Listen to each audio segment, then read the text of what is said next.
I never thought the pride of my home, the sparkling turquoise pool I poured years of love into, would turn into a pit of poison. I never thought a teenager's reckless stunt, pushed by his mother's arrogance, would almost destroy my reputation, my charity, and my peace of mind.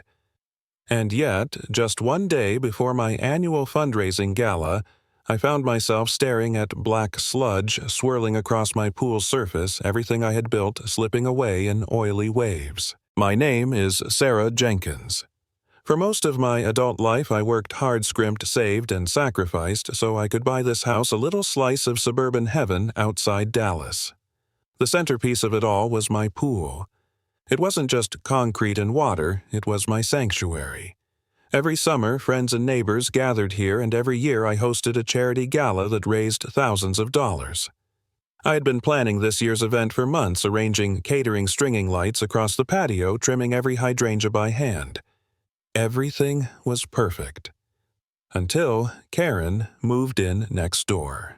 Karen Miller swept into the neighborhood like she owned it. She had that sharp, manicured look, designer tennis skirts, forced smiles, and a voice that always dripped with condescension. Her son, Liam, was worse tall. Scrawny, smug, walking around with the kind of entitlement you only see in spoiled teenagers. The first words out of his mouth to me were, "So, this is our pool, right? Looks pretty sick. Looks pretty." I laughed awkwardly, assuming he was joking, but when I corrected him, "No, Liam, this is my pool," his smirk just deepened. He muttered something about the old man who sold them the house, saying the pool came with it. Of course that was nonsense. I'd owned the property for 5 years, the deed was crystal clear, but that was my first taste of what was coming. Within days, their music blasted from sunrise to midnight. My windows rattled with the bass.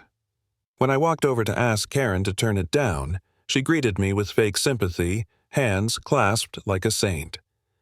"Oh, Sarah darling, is the noise bothering you? We're just so excited to finally have a pool." Her smile vanished the moment I reminded her the pool wasn't hers. Her voice hardened icy. The last owner told me it was a shared asset. He promised Liam he'd have it. You can't just renege on a gentleman's agreement. I pointed out the property line, explained the deed. Everything. Her eyes narrowed, her tone dripping with menace. "Liam has been planning his party for weeks. You wouldn't want to break a little boy's heart, would you?" That was the moment I realized this wasn't a misunderstanding. It was a power play. I called my lawyer, who actually laughed at the absurdity but told me to get my property survey recertified just in case. The survey came back exactly as expected. The pool was mine. I emailed the documents to Karen with a firm note.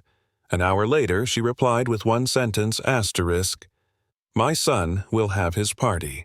You can't stop him." My stomach sank. My gala was 2 days away with local donors and reporters coming. If she showed up and made a scene, it would humiliate me and taint the charity. I spent that night pacing, wondering how far she was willing to go. The next morning, as caterers unloaded trays and I wiped down pool chairs, I heard the squeak of the gate. Liam stood there, a bottle of cloudy brown liquid in his hand, smirking like he'd won. "Just making the water a little less pristine," he said. My heart pounded. "What is that?" I demanded. His grin twisted. "Chlorine neutralizer. Gonna make it cloudy for your precious party." Before I could react, he popped the cap and tipped the bottle. I lunged, trying to slap it away, but he dodged me. His foot caught on the pool deck, and in sickening slow motion he tumbled headfirst into the water. The bottle clattered across the concrete. For a second I froze. Then the smell hit me. Acrid, chemical rotten. A black, oily film spread from where he'd fallen in, curling across my crystal-clear water. Liam came up thrashing his arms coated in thick black muck. His smirk vanished, replaced by wide-eyed panic. "It's stuck! It won't come off!" he gasped, clawing at his skin.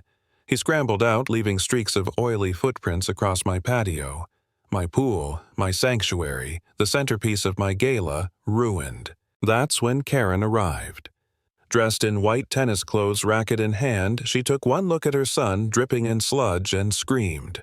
The racket dropped to the ground as she turned on me. "You monster!" "You pushed him. You've been hiding chemicals in your pool." Her shrill voice echoed across the yards. Caterers stopped in their tracks.